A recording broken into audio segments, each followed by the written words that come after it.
विनायकं गुरुवन्दे भवन्दै मुक्ते ज्ञानप्रताप विलसत्वचनामृतञ्च अद्वैतभावमधुतायितबुद्धिरस्य ज्ञानेश्वरस्तु भगवान् अवतीर्णयो श्रीरंगनाथ गुरुराज नमोस्तुभ्यं. तर एकनाथ महाराजांचा हरिपाठामाता आपला अभंग मागच्या वेळेस स्वहिता कारणे संगती साधूंची हा झाला होता. तर आजचा अभंग तुम्ही अभंग घेतले का जोताई? नाही ना? ठीक आहे.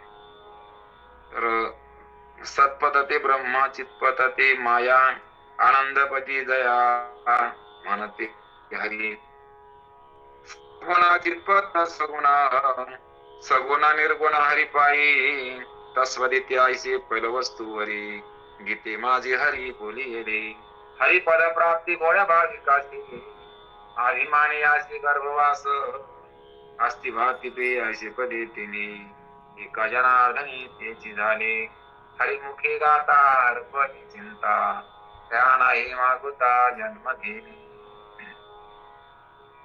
तर ब्रह्म कशाला म्हणायचं, माया कशाला म्हणायचं, तर याच्या अभंगामध्ये आपल्याला थोडक्यामध्ये पाहायचं की ब्रह्म म्हणजे सत्य असतं, तिन्ही काळामध्ये असतं. माया म्हणजे कल्पित असते, कधी असते आणि कधी नसते. तिला काय म्हणायचं, माया. कारण सगळे कशाला बोलले, तर मायेला बोलले आणि ब्रह्म ध्यानात घेतलं नाही. आणि म्हणून आपण सकाळच्या भजनामध्ये म्हणतो, माया विघ्ने भ्रमला करे म्हणता मी माझे करे एक संपत्तीचे मारे साचकारे जाईला आनंदारा पुत्र जन बंधुधारा पुत्र जन. कोणतं विघ्न पडलं, तर मायेचं विघ्न पडलं. म्हणून सगळे मायेमध्ये गुंतले. कारण ज्यांना देव कळत नाही, ज्यांना मी कोण हे कळत नाही, जे साधू संतांची संगत करीत नाही, ज्यांना शास्त्र काय सांगत हे सुद्धा कळत नाही, तर त्यांना म्हणलं पाहिजे ते मायेत गुंतले. कारण त्यांना जे गुंतले तर ते कशामध्ये गुंतले, तर गुंतवलो या संसारे का कैसा झालो से अंध. कारण ते गुंतले पण कशामध्ये, तर मायेमध्ये गुंतले. आणि म्हणून मायेत गुंतल्यामुळं आता त्यांना त्या ठिकाणी निघता येत नाही. म्हणून या ठिकाणी तुकाराम महाराज अशा जे काही बंधनात आहेत, तर मग त्यांनी बंधनातून कसं सुटा, तर ते म्हणते की मग त्यांनी देवाची भक्ती करा आणि देवाला म्हणलं पाहिजे, या संसारे गा कैसा झालो से अंत मी माझे वाढवू माया कृष्णेचा पात चेतना दिसेची केला पुलावध लागले काळ पाठी सवे कामाये क्रोध आता मद दृष्टी दे पांडुरंगा माये बापा शरण मी आलो तुझ मी वारो आणि या पापा.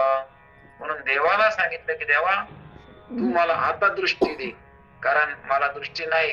कारण हे डोळे म्हणजे दृष्टी नाही, की हे डोळे म्हणजे एक स्थूल पदार्थ पाहायचे साधन आहे, परंतु ज्ञान नावाची दृष्टी नाही मला.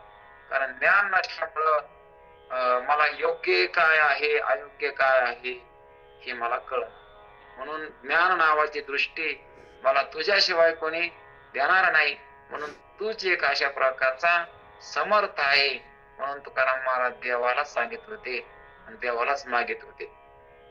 आणि देवाला मागायचे, परंतु देवाला काय मागित होते, तर देवाला काही प्रपंच मागित नव्हते की आमच्या प्रपंचामध्ये खूप दुःख आहे, दारिद्र्य आहे, आम्हाला खूप कष्ट त्या ठिकाणी पडतात, आम्हाला काहीतरी सहाय्य तू आता कर. अशा प्रकारची मागणी महाराजांनी देवाला कधीही घातली नाही. कारण जो देवाला काहीतरी भक्ती करून मागत असतो तर तो देवाला पड्यात टाकीतो. कारण देवाला त्या ठिकाणी आपलं भक्तीच माध्यमातून देवाकडून काहीतरी मागूनच घ्यायचं असतं आणि म्हणून त्या ठिकाणी ती भक्ती नाही ठरत, तर ते देवाला मागण्यासाठी केलेलं काहीतरी सोंग असत. म्हणून देवाला मागण्यासाठी केलेली सोंग म्हणजे भक्ती ठरत नाही. तर भक्ती जी असते तर भक्तीमध्ये देणं असतं. आणि देणं म्हणजे काय असतं, तर तुका म्हणे जीव भाव देवा पायी ठेवून या काही न मागती. तर आपला जीव भाव देवाच्या ठिकाणी ठेवून देवाला काहीच नाही मागणार. आणि पुन्हा लौकिकामध्ये मी या ठिकाणी भक्ती करतो अशा प्रकारचा अहंपणा सुद्धा त्याला त्या भक्ताला नसतो. पण विद्या विनय न सोबते. विनय म्हणजे नम्रतेशिवाय विद्या सोबत नाही. पण विद्येबरोबर नम्रता सुद्धा लागत असते. आणि म्हणून आपण म्हणतो की गर्वाचे घर खाली असते. म्हणून या ठिकाणी नको नको मान, नको अभिमान, सोडी मी तू पण तोची सुखी. म्हणून नाथ महाराजांना हरिपाठामध्ये सांगितलं की मान आणि अभिमान नको. कारण अभिमान हाच दुःखामध्ये टाकीत असतो. म्हणून या ठिकाणी अभिमानच दुःखाला कारण आहे. म्हणून या ठिकाणी आता देवाची भक्ती करायची म्हणल्यावर आपल्याला अभिमान रहित होऊन देवाची उपासना करावी लागेल. कारण देवाची भक्ती करायसाठी जोपर्यंत अभिमान आहे तोपर्यंत भक्ती शिल्लक नसते. म्हणून या ठिकाणी सांगितलं की ब्रह्म काय आहे आणि माया काय आहे. कारण माया काय करत असते जीवाला, तर फशीत असते. कारण माया म्हणजे काय, तर माया म्हणजे कल्पना, माया म्हणजे हा भ्रम. तर दिसायला लागला परंतु खरा नाही. जसा जे असतं ते हरणाला खरंच वाटत असत आणि हरण त्या ठिकाणी पळत, पण त्याला ते मृगजळ काही हाती लागत नाही. कारण मृगजळ नसतं आणि म्हणून त्या ठिकाणी त्याला भेटत नाही. तसा हा प्रपंच नाही. म्हणून प्रपंचात काही समाधान सुख नावाची वस्तू जीवाला भेटत नाही किंवा आताच नाही तर कोणाला कधी भेटले नाही. आणि प्रत्येक जण हिच्या स्वादामध्ये मला काहीतरी भेटूनच दाखीन, मिळूनच दाखीन, पण सगळे त्या ठिकाणी दुःखीच व्हायला लागले. कारण संसार हा दुःखरूप असल्यामुळं जो संसारामध्ये येईल त्याला दुःखाशिवाय कोणत्या प्रकारचं फळ भेटत नाही. म्हणून दुःख बांधवडी आहे हा संसार. कारण संसाराचं वर्णन करताना तुकाराम महाराजांना संसार म्हणले की दुःख अशा प्रकारचं समोर लावले. संसार दुःखामुळं, दुःख बांधवडी आहे हा संसार. किंवा ज्ञानेश्वर महाराज सुद्धा सांगते की मृत्यू लोकी सुखाची कहाणी ऐकी जर कोणाच्या श्रवणे. परंतु हा संसार आमच्या साधू संतांना सुखाचा केला. अवघाची संसार सुखाचा करीन, आनंदे भरीन तिन्ही लोक. इतकंच नाही तर संसार सुखाचा करीन आणि सगळ्या त्रिलोक्यात आनंद भरीन. अवघेची त्रिलोकी आनंदाची आता चिरणी जगन्नाथा चित्त ठेते. आपलं चित्त जर जगन्नाथाच्या ठिकाणी राहिलं तर संसार किती दुःखाचा असला तर तो सुखाचा होईल. अशी शक्ती त्या भगवंताच्या नामचिंतनामध्ये आहे. आणि म्हणून ते नामचिंतन कोणाला बी करता येतं. म्हणून संसारातले दुःख घालविण्यापेक्षा देवाचं चिंतन करीत राहणं, देवाच्या चिंतनानं संसार दुःख जात. म्हणून संसार दुःख जाण्यासाठी भगवंताचं चिंतन जर केलं तर दुःख ते कैसे नाही स्वप्नाशी. ते म्हणते स्वप्नात सुद्धा तुला दुःख होणार नाही इतकी गॅरंटी साधू संतांना आपल्याला दिली. की द्वारकेचे राणे पांडवा घरी, की द्वारकेतले राणे पांडवाच्या घरीच येऊन राहिले. आता देवच जर घरी येऊन राहिला तर दुःख कसं येईल. म्हणून हरीच्या भक्ता नाही भय चिंता, दुःख निवारिता नारायण दुःख निवारिता. हरीची या भक्ता नाही भय चिंता, हरीची या भक्ता नाही भय चिंता, दुःख निवारिता नारायण दुःख निवारिता नारायण. हरीच्या भक्ताला भय चिंता नाही का, दुःख निवारिता नारायण. कारण नारायण त्याचा झालेला असतो, कारण तो नारायणाचा झालेला असतो. कारण दोघ सुद्धा त्या ठिकाणी एकमेकांचे जीव प्राण असतात. देव भक्त दोन्ही एक रूप झाले, मुळीचे संचले जैसे तैसे. देव आणि भक्त यांच्यामध्ये भेद राहिलेला नसतो आणि देवांचा झाल्यामुळं आता तो त्या ठिकाणी दुःखी होत नसतो किंवा त्याच्याकडे दुःख येऊ शकत नसतं, कारण देवाचा भाव लागत असतो. आणि म्हणून देवाचं होण्यासाठी प्रयत्न करतो का दुःख जाण्यासाठी प्रयत्न करतो. म्हणून त्या ठिकाणी देवाचं होण्यासाठी तयार आणि देवाचं होण्यासाठी जो प्रयत्न केला किंवा परमार्थात जो प्रयत्न केला तो प्रयत्न सफल होत असतो. म्हणून ज्ञानोबराय सांगतात, तया तो प्रयत्न एके वेळे समग्र परब्रह्म रूपी फळे आणि मग रसुगळे पूर्णतेचा.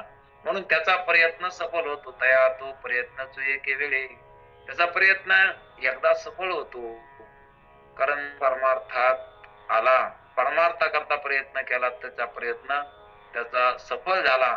म्हणून हरिपाठात सुद्धा पुढे एक अभंग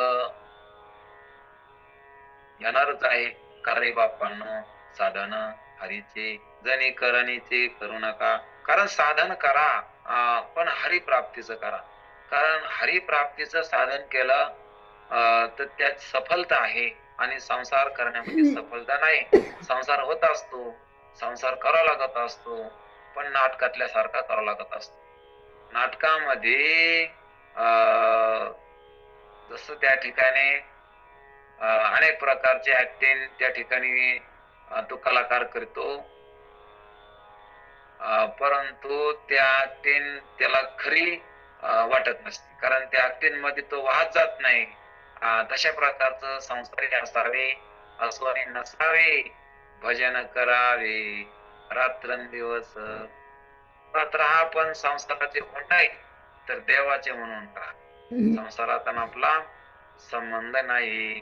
असोनी संसारी जिव्हे वेगू करी, वेदशास्त्र उभारी बाह्या सदा. काही संसारामध्ये राहून संसाराचं नाही तर देवाचे होऊन राहा. कारण देवाचे होऊन जर राहिलं तर काय होत असत, तर देवाचा जो झाला तर तो पुन्हा संसाराचं होत नाही. आणि संसाराचं होणं म्हणजे दुःखाचं होणं. संसारात असतच काय दुःखाशिवाय, संसारात दुःखाशिवाय काहीच नाही. म्हणून जो संसाराचा झाला तर तो दुःखी होतो आणि जो देवाचा झाला तर मग तो सुखी होत असतो. म्हणून या ठिकाणी काय करा तर देवाचं होऊन राहा. देवाचं व्हायसाठी काय करावं लागत तर नेहमीच त्याचं भजन करावं लागत. म्हणून आपल्या ऐकवाटामध्ये सुद्धा आपण पुढे येणार आहे की हरी बोला देता, हरी बोला देता, हसता खेळता हरी बोला. कारण बोलत राहा पण काय हरी हरी बोला. व्यर्थ गलबला करू नका, कारण व्यर्थ करू नका. आणि हरी शिवाय आपला क्षण सुद्धा जाऊ देऊ नका. कारण हरी शिवाय जर आपला जन्म केला तर हरी विना जन्म नरकाची पैदाना येण्याचा पाहुणा प्राणी होय. कारण हरी वाचून जगला म्हणजे तो आता नरकाला जायला तो आता नंबर लावला. त्यानं तिकीट काढलं कुठला तर नरकाला जायचं. कारण का तर तो आता हरी वाचून त्यानं जीवनाचा प्रयोग केला. आता हरी शिवाय जो जगण्याचा विषय झाला, विषय तो त्यांचा झाला नारायण. निर्वाणी गोविंद असे मागे पुढे काहीच साकडे पोरणे. म्हणून त्याला कोणत्याच प्रकारचं संकट देव पडू देत नसतो. कोणला विषय तो त्यांचा झाला नारायण. माता पिता कशातच मन लागत नाही. सर्वापेक्षा जास्त प्रेम तो देवावर करतो, सगळ्यापेक्षा जास्त त्याला देव आवडतो. मग त्याच्या गोविंद मागे पुढे उभा राहत असतो. निर्वाणी गोविंद असे मागे पुढे त्याला कोणतं संकट त्या ठिकाणी देव स्वतः पण देतो, पण त्याच्याकडे येऊ देत नाही. म्हणून आपण पाहिलं की महाभारताच्या जन्माचे भगवंतानं बाण आपल्याकडे घेतले. अगोदर भगवंताला लागायचे, नंतर अर्जुनाकडे जायचे. म्हणून तशा प्रकारचे देवात काय केलं भगवंतानं, अर्जुनाचं सारथ्य का पत्कारलं तर अर्जुनाचं पहिला बाण मला लागला पाहिजे, म्हणून त्या ठिकाणी अर्जुनाची बाण आपल्या अंगावर घेण्यासाठी देवानं सारखी त्या ठिकाणी देव झाला. कारण महाभारताचं युद्ध भयानक होतं आणि त्या युद्धामध्ये अर्जुन सुरक्षित राहावा याच्या काळात देव साथ देत होता. कारण सर्व शस्त्र देवाच्या अंगावर त्याने घेतले. महाराज म्हणून थोडा थोडा आवाज तुटतोय, थोडा आवाज तुटतोय. हा थोडस जवळ. म्हणून लक्षात घेता येतं की देवाला कमीपणा नाही वाटला सारथी होण्यामध्ये. आनंदानं त्या ठिकाणी देवाने सारथी पत्कारला का तर पायी घाताला आपणच पुढा राहिला ज्याने पांचजन्यास्परीला सजवले. म्हणून आपल्या सेवकाला पाठीमाग घातलं आणि आपण समोर उभा राहिला. अशा प्रकारचा देव त्या ठिकाणी भक्तांचा मागे पुढे उभा राही संभावित आली आघात निवारावे. आता माग कसा राहतो आणि पुढं कसा राहतो, म्हणून अर्जुनाच्या पुढे उभा राहिला आणि द्रौपदीच्या माग उभा राहिला. म्हणून महाभारतामध्ये एक विषय आलेला आहे. तर द्रौपदीच्या देव माग कसा राहिला की जेव्हा महाभारताचं घनघोर युद्ध चालू होतं आणि त्या युद्धामध्ये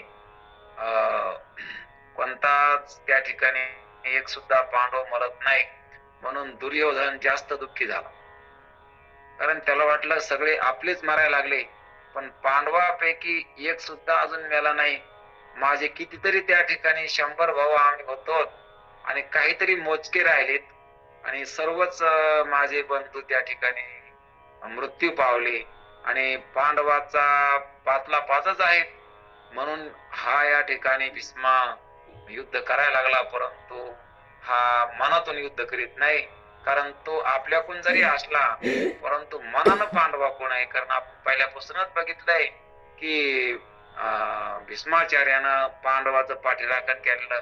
असं दुर्योधन त्या ठिकाणी बोलत बोलत आला आणि त्या भीष्माचार्याला म्हणतो की आतापर्यंत जवळजवळ आता 8-9 दिवस व्हायला लागले, तुम्ही युद्ध करायला लागलात परंतु एक सुद्धा पांडव मारला नाही.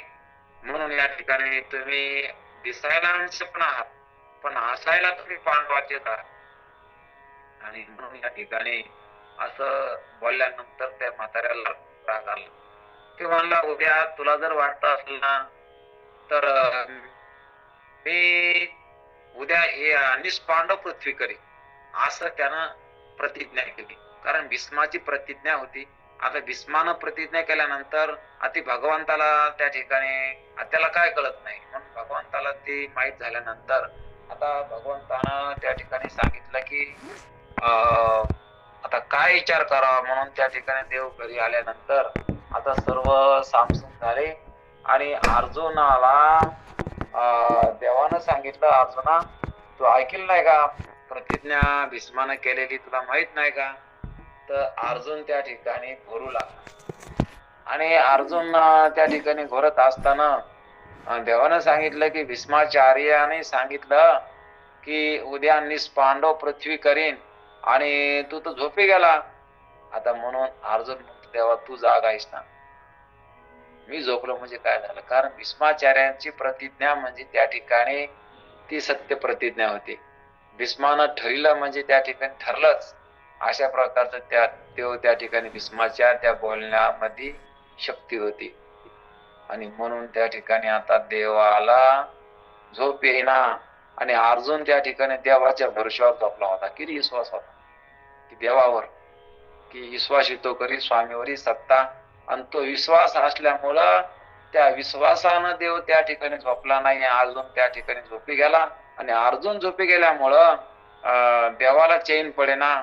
देव जागे राहिले आणि देवानं युक्ती केली, द्रौपदीला बोलून घेतला आणि द्रौपदीला सांगितलं की द्रौपदी तुला एक काम करावं लागतं.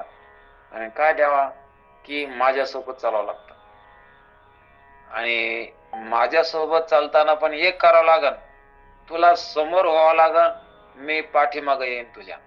मग काय करायचं देवा.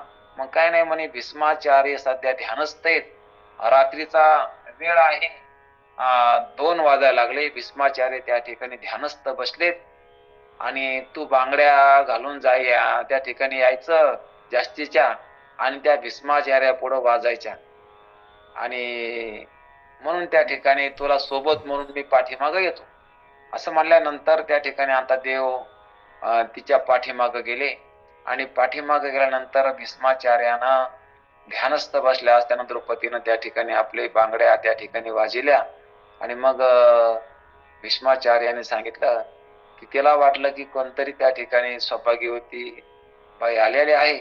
मग डोळे बंद असतानाच त्यानं त्या ठिकाणी आशीर्वाद निघाला की अष्टपुत्र सौभाग्यवती भाऊ असा आशीर्वाद निघाल्यानंतर आता द्रौपदी म्हणली तुम्ही तर सांगितलं की निष्पांडव पृथ्वी करील आणि आता तर सांगता अष्टपुत्र सौभाग्यवती हो आता तुमचं ते बोलणं खरं का हे बोलणं खरं. आता भीष्माचार्य त्या ठिकाणी चकित झाले. डोळे उघडते समोर द्रौपदी मी बोलून गेलो पण तुम्ही ते सुद्धा बोलून गेले ना की निष्पांडव पृथ्वी करील आणि आता सुद्धा तुम्ही बोलायले की या ठिकाणी अष्टपुत्र सौभाग्यवती भाऊ मग तुमचं ते बोलणं खरं का हे बोलणं खरं. आणि मग भीष्माचार्य चकित झाल्यानंतर ते म्हणते की तुझ्या सोबत कोण आहे. मग त्या ठिकाणी भगवान कृष्ण समोर आले आणि मग त्याच्या मनानं जशी त्याची इच्छा असेल का त्याप्रमाणे होईल. आले देवाजीच्या मना तेथे कोणाचे चालेना म्हणून देवाच्या इच्छा जशी असेल तसं म्हणून संसार जो व्हायला लागला ना तो ईश्वराच्या इच्छेने व्हायला लागलाय आणि ईश्वराच्या इच्छेने व्हायला लागलाय म्हणून जसा असन तसा ही देवाची इच्छा समजून आपण प्रपंच जर केला तर दुःख होत नाही. म्हणून ठेविले अनंते तैसेचे राहावे चित्ते असू द्यावे समाधान. आणि ही सुद्धा देवाची मोठी भक्ती आहे. तुकाराम महाराज सांगते की जी परिस्थिती असन त्या परिस्थितीमध्ये कोणत्याही प्रकारचं त्या ठिकाणी असह्य न होता दुःखी न होता बेचैन न होता आणि त्या परिस्थितीमध्ये त्या ठिकाणी एक प्रपंच खेळ म्हणून त्या ठिकाणी या खेळासारखं प्रपंचात राहून त्या प्रपंचाला मिथ्या समजून आपल्या कर्तव्यावर आरूढ होऊन भगवंताचं चिंतन करीत त्या ठिकाणी जो सर्व काही कार्य करतो तर त्याची भक्ती होत असते. म्हणून हे सर्व करीत असताना सुद्धा भगवंताचं चिंतन करणं आणि होणारी जे काही लाभ हानी असन किंवा सुखदुःख असन किंवा काही आपल्या मनासारखं होईल कधी नाही व्हायचं कधी तर सर्व काही त्या ठिकाणी घटना घडत असताना सुद्धा जो एखाद्या प्रेक्षकाप्रमाणे जसं आपण टीव्ही बघतो तिथं काही जरी घटना घडल्या तरी त्या ठिकाणी आपण अलिप्त असतो तशा प्रकारचा हा संसाराला पाहतो. तर मग तो त्या ठिकाणी तुकाराम महाराज म्हणते ही देवाला भक्ती आवडते. संकल्पा विमा या संसाराची कारण कोणत्या प्रकारची संसाराची वासना नसणं संसाराची वासना जर असली तर त्या ठिकाणी बंधनाला कारण आहे. संसार करणं बंधनाला कारण नाही तर संसारामधल्या इच्छा काहीतरी मला मिळायचं म्हणलं काहीतरी मला भेटावं काहीतरी माझ्या मनासारखं होईल असं म्हणलं की बंधन आलं. आता कर्तव्य बुद्धीनं संसार केला तर बंधन नाही परंतु फळाची अपेक्षा धरून संसार केला म्हणूनच त्या ठिकाणी बंधनाला प्राप्त होत असतो जीव. कारण बंधन का तर फळाची अपेक्षा धरली म्हणून बंधन आणि मुक्त का तर अपेक्षा सोडली म्हणून मुक्ती. आणि म्हणून बंधन आणि मुक्ती हे दोन्ही असले आपण बंधन कोणला आहे जो अपेक्षा धरीन त्याला बंधन आहे जो अपेक्षा सोडीन तो मुक्त आहे. म्हणून अपेक्षा अनपेक्षा सुचित दक्ष उदासीनो गत विथा सर्वारंभ परित्यागी मद्भक्त समे प्रिया. कारण उदासीन असतो माझा भक्त माझ्या भक्ताला कोणती अपेक्षा नसती ज्याला अपेक्षा असती तो भक्त असतो. भक्ताला फक्त देवच आवडत असतो त्याला भक्त म्हणलं पाहिजे.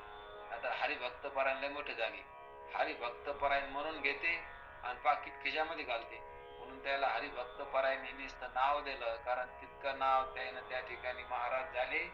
परंतु संसाराला टेकन काहीतरी पाहिजे आणि म्हणून या ठिकाणी जोडधंदा व्यवसाय करायला लागले आणि म्हणून त्याला महाराज नाही म्हणायचं. पोटासाठी संत झाले कलित बहुत पोटासाठी या ठिकाणी समर्थ झाली त्याला साधू म्हणायचं नाही. कारण साधू कशाला म्हणायचं, जो देवासाठी झिजत असतो. आपलं शरीर त्या ठिकाणी देवासाठी झिजतो, आपलं मन झिजतो, आपलं सर्व समर्पण देवाला करतो, त्याला म्हणायचं साधू. आणि इकडं त्या ठिकाणी देवाचं खाणारे, देवाच्या नावानं मिरवणारे, देवाच्या नावानं मोठेपणा घेणारे ते बाजू एक साधू नाही.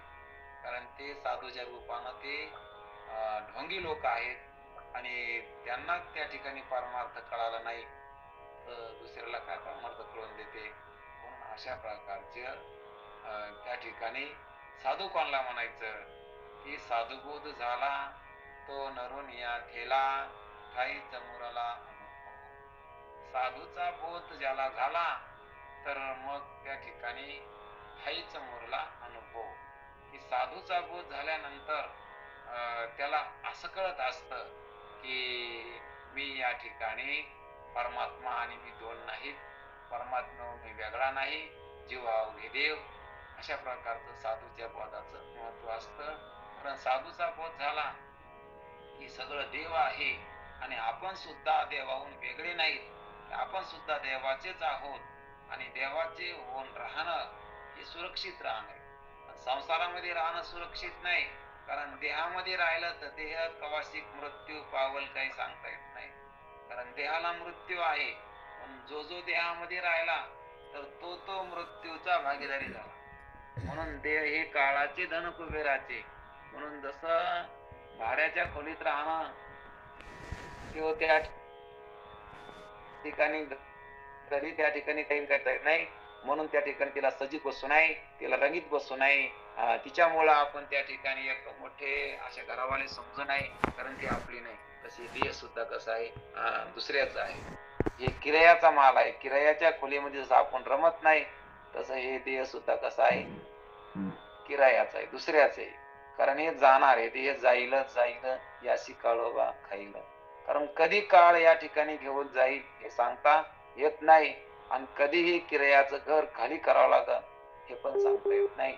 म्हणून या ठिकाणी आपल्याला अभंगात सांगायला लागले की देव काय आहे तर सत्पथ आहे आणि चितपथ काय आहे, माया आहे.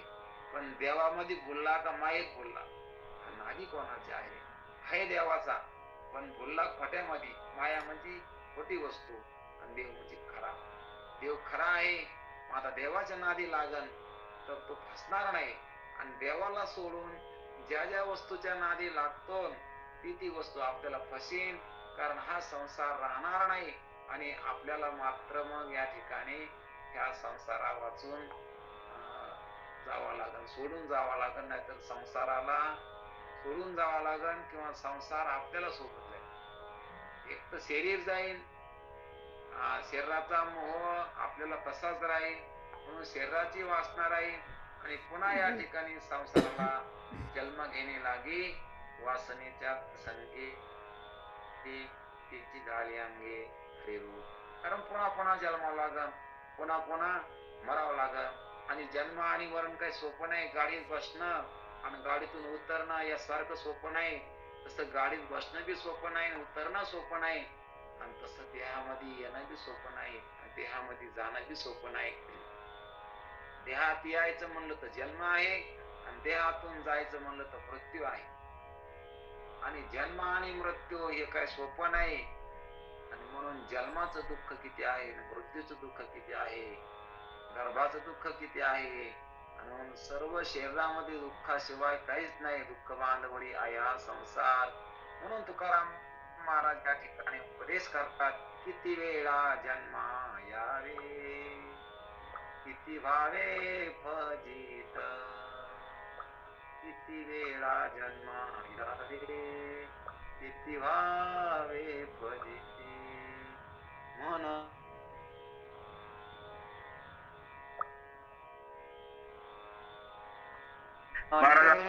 विठोशी म्हणून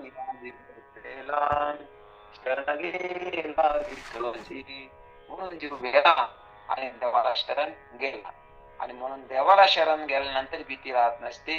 आणि जोपर्यंत देवाचा आधार घेत नाही तोपर्यंत भीती कायम आहे. सर्वांनी आधार घेतला पैशाचा, पैसा निघून जातो. नाहीतर हा निघून जातो पैशाला सोडून. धन संपत्ती अशीच राहते आणि भरल्या घरातून याला बाहेर काढावं लागतं आणि आंघोळ सुद्धा मग घरामध्ये घालीत नाहीत, बाहेर घालतील. आणि म्हणून अशा प्रकारचं आणि चांगलं घर बांधलं परंतु घरामध्ये त्याला जाळीत नाहीत तर स्मशानभूमीत न्यावं लागतं त्याला चिताग्नी देण्यासाठी. म्हणून अशा प्रकारचं पाहायला मिळतं. म्हणून आपल्या हिताचे नवती सायास गृहदारास धनवित्त. कारण जीवाला हे सुखाला कारणीभूत होऊ शकत नाही किंवा जीवाचे कायमस्वरूपी राहू शकत नाही आणि देव मात्र जीवाला कधीच सोडित नाही. आणि म्हणून जो कधीच सोडित नाही तो आपला आहे आणि जे कधी पण सोडून जात ते आपलं नाही. आपल्या हिताचे नवती सायास, आपुल्या हिताचे नवती सायास, गृहदारास धनवित्त, गृहदारास धनवित्त, आपुल्या हिताचे नवती सायास, आपुल्या हिताचे नवती सायास.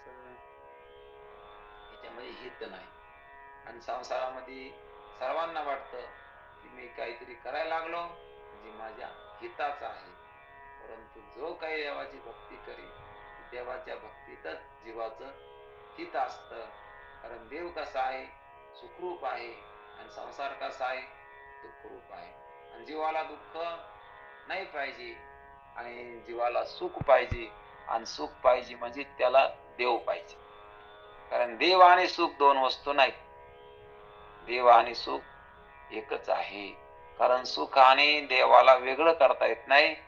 सुख आणि देव एकच आहे. आणि देवाचं स्वरूप कसं आहे तर सुखरूप आहे सा तुझा कोण सांगा, माझ्या पांडुरंगा सारिका तो. कारण देव माझा देव कसा आहे, सुखरूप आहे. देवासारखं सुखरूप दुसरं काहीच नाही. म्हणून सुख ज्याला पाहिजे त्यानं देवाचं भजन केलं पाहिजे. कारण देवाच्या भजनात जो आनंद आहे तर तो कशातच नाही. किती पैसा भेटला म्हणजे आनंद होईल, जास्त पैसा भेटल्यावर जास्त डोकं खराब होतं. ह्या पैशाचं काय करावं, पुन्हा काहीतरी उद्योग उभारू, पुन्हा काही गुंतवणूक करू, काही एखाद्या बँकेत टाकू, पुन्हा चिंता सुरू झाली. म्हणून अशा प्रकारचे कशा प्रकारे सुरक्षित राहील आणि कशा प्रकारे पुन्हा वाढ होईल. म्हणून या ठिकाणी सर्व संसार जीवाला दुःख देणार आहे. म्हणून देवच असा आहे की जो भेटल्यानंतर समाधान होत असतं. म्हणून तुकाराम महाराज देवाला सांगते, आता कोठे धावे मन, आता कोठे धावे मन, तुमचे चरण देखिलिया, तुमचे चरण देखिलिया, भाग गेला सिन गेला, अवघा झाला से आनंद. कारण देवाला बघितल्यानंतर काय जात, भाग गेला सिन गेला, अवघा झाला आनंद. कारण सिनभाग जात असतो, संसार करून सिनभाग होत असतो. म्हणून संसारामध्ये करू करू माणसं दमले आणि परमार्थ करून साधू संत गेले आनंदी राहिले, हरिनाम झाले कृत्य. सगळे माणसं संसार करून दमले आणि हरीचं नाव घेऊन सगळे काय झाले, कृत्य झाले. कृत्य झालो, इच्छा केली ते पावलो. कारण इच्छा केली म्हणजे सर्व सुखरूप अशा प्रकारच्या स्थितीला प्राप्त झाले. जेथे यत्किंचित अशा प्रकारचं दुःख नाही त्याला म्हणायचं सर्व सुख. आणि संसारामध्ये किती सुख असलं तरी पण त्या सुखामध्ये दुःख असतं. कारण दुःख मिश्रित सुख आहे. कारण म्हणून सर्व सुख नाही. म्हणून हे काय, किंचित सुख आहे. किंचित सुखाचा धरिला अभिलास, तेने झाला नास बहु पुढे. म्हणून सगळे आशा करायला लागले परंतु सांसारिक सुखाची. म्हणून संसार सुख कसा आहे, किंचित सुखाचा थोडं सुख आहे, जास्त दुःख आहे. परंतु साधू संत सांगते की ज्ञानेश्वर महाराज दृष्टांत देते की मृगतृषा पीडिते संभ्रम विसरून जळाते तोय बुद्धी बरडाते शिव येते. हरणाला तहान लागली आणि हरणाला खरं पाणी भेटलं नाही म्हणून त्या मृगजळाच्या पाण्याच्या पाठीमागं धावलं. वास्तविक त्याला जर खरं पाणी भेटलं असतं तर मृगजळाच्या पाण्यासाठी ते धावलं नसतं. पण का धावलं तर त्याला खरोखर पाणी जे आहे ते भेटलंच नाही. तसं जीवाला खरोखर आत्मज्ञान झालं नाही म्हणजे त्याला खरं आत्मसुख भेटलं नाही म्हणून तो या मृगजळ रूपी प्रापंचिक सुखामध्ये नादी लागला आणि या प्रापंचिक सुखातून सुखी व्हायचा प्रयत्न करायला लागला. परंतु हा प्रपंच तितकाच खोटा आहे की जेवढं आकाश निळं आहे तर तितकंच त्या ठिकाणी या प्रपंच सुख दिसतं ना, परंतु सुख नाही. तसं आकाश निळं दिसतं का, परंतु आकाश निळं नाही, कारण आकाशाला रंग नाही, रूप नाही. आकाश काय निळे न देखते हे डोळे देवी अविद्येचे टवाळे जाणून घे. ज्ञानेश्वर महाराज सांगते आकाश काय निळं आहे असं डोळे दाखवत नाहीत का, परंतु आकाश याला रंगच नाही तर मग निळेपण कसं, आकाशाला रूपच नाही तर निळेपण कसं. तशा प्रकारची अविद्या नावाची वस्तूच नाही. मग या ठिकाणी या सर्व याला कारण काय, अविद्या. म्हणून या ठिकाणी वस्तूच नाही. तशा प्रकारचा हा प्रपंच सत्य नाही, परंतु सत्य मानायला लागला. तसं स्वप्न खरंच वाटतं, जोपर्यंत जाग येत नाही तोपर्यंत स्वप्नच खरं वाटतं, पण जाग आल्यानंतर कोणी पण त्याला खरं मानित नाही. सर्व त्या ठिकाणी स्वप्नाला खोटच मानते किंवा स्वप्नातल्या लाभ हानीबद्दल काही त्या ठिकाणी डोक्याला हात लावून बसत नाही कोणी. अशा प्रकारचा हा प्रपंच ज्याला मिथ्या आहे असा कळाला तर मग कसा कळतो, मग त्याला कळत असतं की स्वप्न पडलं का, मग तसं हे बी एक स्वप्नच आहे. मग ते राहिलं नाही का, तसं हे पण राहत नाही. ते खरं नाही का, हे पण खरं नाही. ते इथं नाही का, हे पण तिथं नाही. स्वप्न इथं आहे का, नाही, पण हे सुद्धा तिथं आहे का, नाही. आणि मी कुठं नाही, तिथं बी आहे, इथं आहे. मग माझ्या दृष्टीने स्वप्न बी खोटं, जागृती खोटी, आणि म्हणून खोट्याच्या नादी लागत नाही. लटिके ते पेडा तुका म्हणे जाय पिडा, तुका म्हणे जाय पिडा, तुका म्हणे जाय पिडा, तुका म्हणे जाय पिडा, लटिके ते फेडा तुका म्हणे जाय पिडा. कारण पिडा जाईन, पण काय करा, लटिके ते फेडा, लटक बाजूला करा. जोपर्यंत आपल्याला सगळ्याला वाटतं आपल्या मागलची पीडा गेली पाहिजे, दुःख गेलं पाहिजे, दैन्य गेलं पाहिजे, त्रास गेला पाहिजे, परंतु सगळं गेलं पाहिजे, परंतु खोटं असंच राहिलं पाहिजे, खोटं पुन्हा वाढलं पाहिजे, खोटं पुन्हा मिळालं पाहिजे. मग हे जे काही अट्टहास आहे, कारण हा जो दुराग्रह आहे तर हे चुकलं कुठं वाटायला लागलं. परंतु साधू संतांकडे आल्यानंतर कळत असतं की चुकला शिरीसे पंथ, गेले संत ज्या वाटे. साधू संत ज्या रस्त्याने गेले ते रस्ता चुकलाय. हा रस्ता जो काही आपण धरलेला आहे प्रपंचाचा तर तो आपला रस्ता चुकलाय. म्हणून ज्ञानेश्वर महाराज सांगते आपल्याला काय करायचं तर ते संताची संगती, मनोमार्ग गती, अकळावा श्रीपती येणे पंथे. देव प्राप्त करायचा ना, मग तुम्ही संतांच्या संगतीमध्ये या.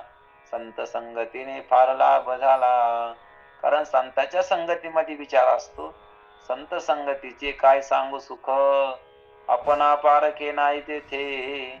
साधू थोर जाणा, साधू थोर जाणा, साधू थोर जाणा कलयुगी. साधू किती आहे, थोर आहे. किती थोर आहे त्याच्या थोरवीचं वर्णन या ठिकाणी शब्दात करता येत नाही. म्हणून काय सांगू आता संतांचे उपकार, मज निरंतर जागविती. कारण संत काय करते तर जीवाला जाग करते. कारण खरी जागृती आत्मजागृती.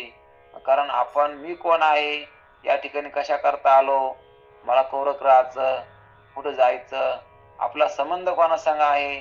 हा प्रपंच तर काहीतरी काळापुरता आहे, इथले संबंध सुद्धा काही काळापुरते आहे, काहीतरी या ठिकाणी मर्यादित संबंध आहेत, आणि म्हणून काहीच आपलं होत नाही. म्हणून वास्तवाची जाण करून देणारी संत असतात.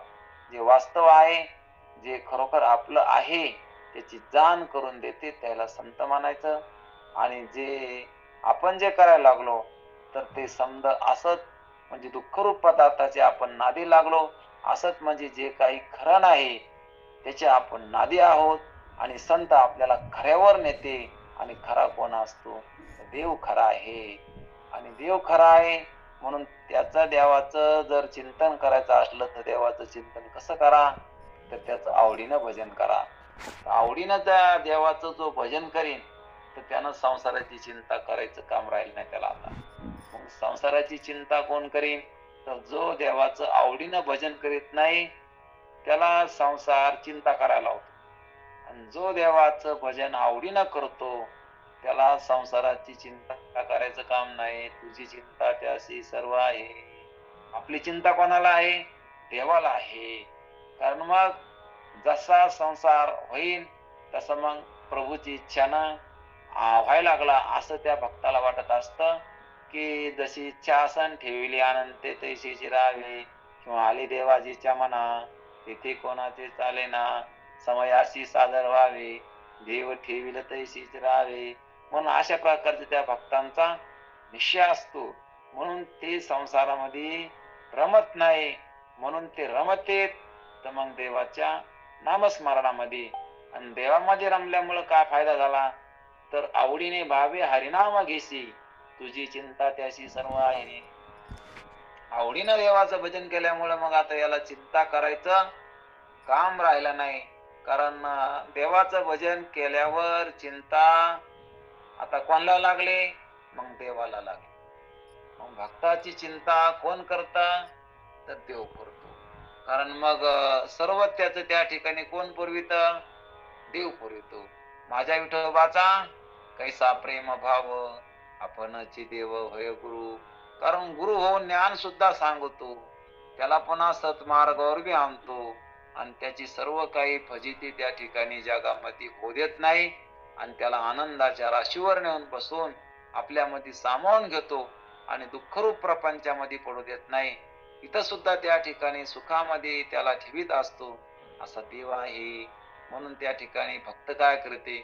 आवडीनं देवाचं भजन करते आणि संसाराविषयी उदासीन असते. संसाराविषयी त्यांना अपेक्षा नसते. कारण संसार कोणाचीच अपेक्षा पूर्ण करू शकत नाही. कारण संसार हा अपेक्षा भंग करणार आहे, अपेक्षा पूर्ण करणार नाही. कारण जो संसाराच्या अपेक्षेनं राहिला त्याच्या सर्व अपेक्षा भंग झाल्या. म्हणून संसार कोणाच्या अपेक्षा पूर्ण करीत नाही. संसारानं आजपर्यंत कोणाला सुखी केलेलं नाही. आणि बरेच माणसं अपेक्षा घेऊनच संसार करते. म्हणून साधू संत सांगते या ठिकाणी इच्छेचे बांधिले तुका म्हणे वाया गेले. कारण जे इच्छा धरून या ठिकाणी राहिले का, जे प्रपंचानं सुखी हो अशा प्रकारचा निश्चय करून राहिले तर ते दुःखाला पात्र झाले. आणि जे देवाचं भजन ज्यांनी केलं, जे देवात रमले ते धन्य झाले. धन्य आम्ही जन्म आलो, दास विठोबाचे झालो. कारण त्यांना प्रपंचाबद्दल कोणत्या प्रकारची तक्रार करायला सुद्धा वेळ नव्हता, किंवा प्रपंचाविषयी त्यांना कोणत्या प्रकारचं दुःख देवानं सुद्धा त्यांच्याकडे येऊ दिलं नाही. आणि समाधान त्यांचं काय टिकून राहिलं आणि त्यांच्या सुखात वाढ होत राहिली. आणि अशा प्रकारची आनंद विठोबा झाला माझे म्हणे. ते तुकाराम महाराज की ज्यांना खायला नव्हतं, की ज्यांना राहायला घर नव्हतं, ना खायला काही नव्हतं, आणि जगामध्ये कोणत्या प्रकारचा मान सुद्धा नव्हता, म्हणून गावात भजन सुद्धा करू देत नव्हते. की डोंगरावर जाऊन भजन करायचे आणि तिथं जाऊन नाचायचे की आनंद विठोबा झाला माझे म्हणे. देखिले लोचिनी विटे सहित पावले. आम्हाला सर्व प्रकारच्या सुखसोयी आहेत, आम्हाला सर्व प्रकारचा मान आहे, जिकडं जाईन तिकडं आमची वाहवा आहे, परंतु आमचं कसं काय दुःख जाईना. यालाच म्हणायचं की आपण देवापाशी मान्य नाही. जगापाशी मान्य असून काय कामाचं आहे? जग दुःखरूप आहे, जगाजवळ दुःख आहे. जगापाशी मान्यता काय कामाची? देवापाशी मान्यता पाहिजे. आणि मग देवाने मानलं पाहिजे, देवाला आपण आवडलो पाहिजे. असं जर वाटत असलं तर मग त्या ठिकाणी देवाचं भजन सुरू झालं. कारण आपण देवाला आवडलो पाहिजे. बाकीच्याला आवडून काय कामाचे? बाकीच्याला आपलं चिंतन आवडून काय कामाचे? देवाला आवडलं पाहिजे. बाकीच्याला आपलं गायन आवडून काय कामाचे? देवाला आवडलं पाहिजे. बाकीच्याला आपली सर्व काही या ठिकाणी माहिती किंवा ज्ञान विज्ञान हे आवडून काय कामाचं आहे? देवाला आवडलं पाहिजे. आणि म्हणून सर्व काही आपलं चारित्र्य सुद्धा देवाला आवडलं पाहिजे. आणि म्हणून देवाला आवडायसाठी काही सांगावं लागत नाही, काही दाखवावं लागत नाही. तर मग तो हृदयामध्ये आहे, तर त्याला सर्व काही कळत असतं. मग तो सर्व काही या ठिकाणी पाहणारा आहे. आणि म्हणून त्याच्यापासून काही सुद्धा झाकलेलं नाही. म्हणून त्या भगवंताचं वर्णन करताना त्या भगवंताला हात किती आहेत? तर हजारो हात आहेत त्याला. म्हणून त्याला पाय किती आहेत? हजारो पाय आहेत. हजारो डोळे आहेत, हजारो कान आहेत. म्हणून त्याला सर्वत्र त्याचे कान आहेत, सर्वत्र डोळे आहेत, सर्वत्र त्या ठिकाणी त्याचे पाय आहेत. अशा प्रकारचा परमात्मा आहे. तो कुठं नाही, त्याला काय ज्ञात नाही, सर्व काही ज्ञात आहे. त्याला काय कळत नाही, सर्व काही त्याला कळतं. आणि म्हणून त्या ठिकाणी आपण त्याच्यापाशी दाखायचं काम नाही आम्ही कसे आहेत म्हणून. आणि जगाला दाखवून फायदा नाही, देवाला दाखायचं काम नाही, कारण देवाला माहित आहे सर्व काही. आणि जगाला दाखवून फायदा नाही, म्हणून दाखायचं कामच नाही. काय करायचं? खुशाल देवाचं भजन करायचं. कोणी निंदा, कोणी वंदा, आम्हा सोयीताचा दंता. मग सगळेच आपलं वंदन करते ना अशी अपेक्षा नाही. कारण बरं आहे ते तरी कोणी आपली निंदा सुद्धा करणारा लागत असतं. कारण निंदा केल्याशिवाय आपले दोष आपल्याला कळणार नाहीत, म्हणून ते सुद्धा लागत असते. निंदकाचे घर असावे शेजारी, कारण निंदा करणारे सुद्धा असावं लागते. म्हणून आपण बघतो की निंदक आमची काशी, आमचे पातके अवघे नाशी. निंदक आमची गंगा, आमचे पातके नेतो भंगा. म्हणून कोणी निंदा केली म्हणजे आपल्याला वाईट वाटू देऊ नये, की अशा प्रकारचं निंदा केली म्हणजे आपलं पाप धुवून जात असतं. निंदा केली म्हणजे आपल्याला काही मनाला लागलं नाही पाहिजे, मला कोणी वाईट म्हणलं, माझा कोणी अपमान केला, अशा प्रकारचं. कारण आपण जसं एखाद्याचा मान सुद्धा सहन करतो, पण अपमान आपल्याला घ्यावं वाटत नाही. म्हणून साधू संतांना मान बी सहन केला आणि अपमान सुद्धा सहन केला. तुकाराम महाराजाचा इतका अपमान झाला, परंतु ते नुसतं सांगितलंच नाही तर स्वतः वागून दाखिलं. मान अपमान अवघे गुंडून ठेवावे. त्यानं मान आणि अपमान सगळे गुंडाळून ठेवले होते. कारण मानामध्ये अडकले नाही आणि अपमानात सुद्धा अडकले नाही. कारण स्तुतीमध्ये अडकले नाही आणि निंदेत सुद्धा अडकले नाही. म्हणून त्यांचं चारित्र्य, त्यांचं चिंतन, त्यांचं त्या ठिकाणी आपण ग्रंथ पाहून आपल्याला सुद्धा ते आरसा आहे. जसं आरशामध्ये आपल्याला आपलं तोंड दिसत असतं, तसं साधू संतांच्या विचारामध्ये आपल्याला आपणच आपली शुद्धी होत असते, आपलंच अंतःकरण शुद्ध होत असतं. आणि याकरता या ठिकाणी हे संतांच्या आरसे, संतांचं चिंतन, उपदेश नेहमीच केला पाहिजे. कारण आपल्याला नेहमीच आनंद होईल. आणि हे सर्वांना आनंद होण्यासाठीच हा उपक्रम या ठिकाणी आपला चालूच आहे.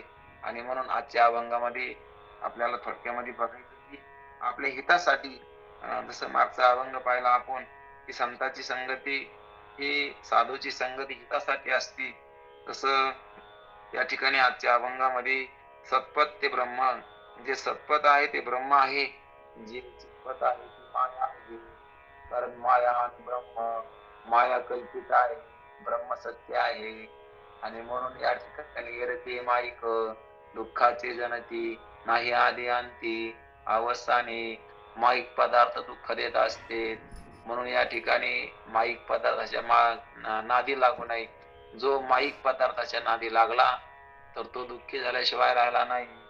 म्हणून आनंदपदी जरा म्हणते हरी. हरी कसा आहे तर आनंद रूप आहे. कारण हरीचं वर्णन साधू संतांना केलं की सर्व सुखाचे आगर बाप रुक्मा देवीवर तो आमचा हरी आहे, तो सुखरूप आहे. आणि म्हणून जीवाला जर सुख पाहिजे असलं तर त्यानं देवाचं भजन केलं पाहिजे, देवाच्या नादी लागलं पाहिजे. सत्पथ ते सत्पथ निर्गुण चित्पथ सगुण सगुण निर्गुण हरिपायी तस्वदिती आयसे पैल वस्तू हरी गीते माझी हरी बोली रे.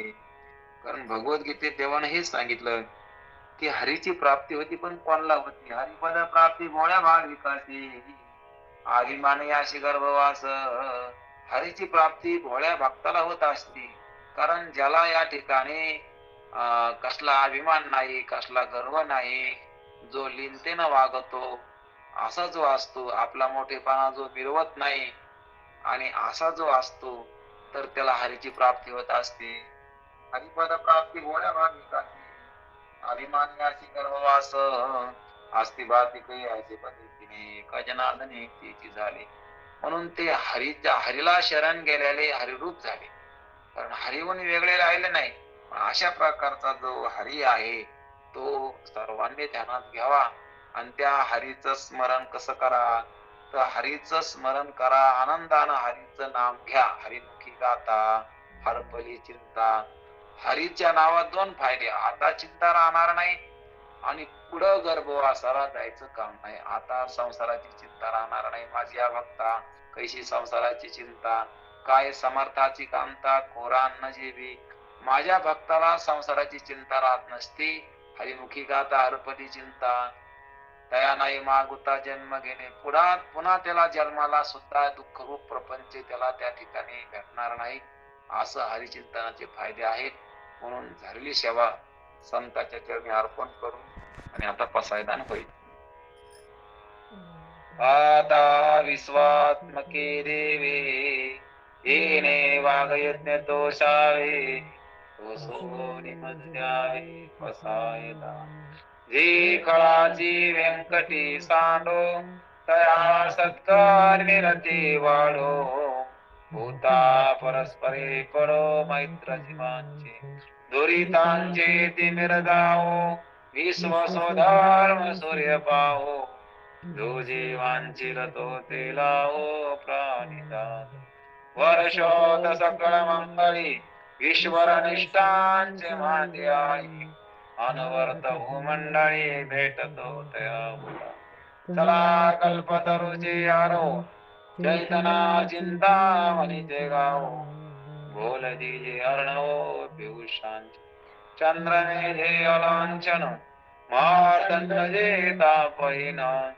सर्वै सदा सज्जन सुदेव किंबहुना सर्वसुखी पूर्ण होवानी तिन्ही लोके. भजितो आदिपुरुषे अखंडित आणि ग्रंथ उपजे विशेष लोकी. दृष्टा दृष्ट विजय होवा. हे दोन्ही श्री विश्वेश्वराव हा होईल दान बजाव. हे निवृत्तांते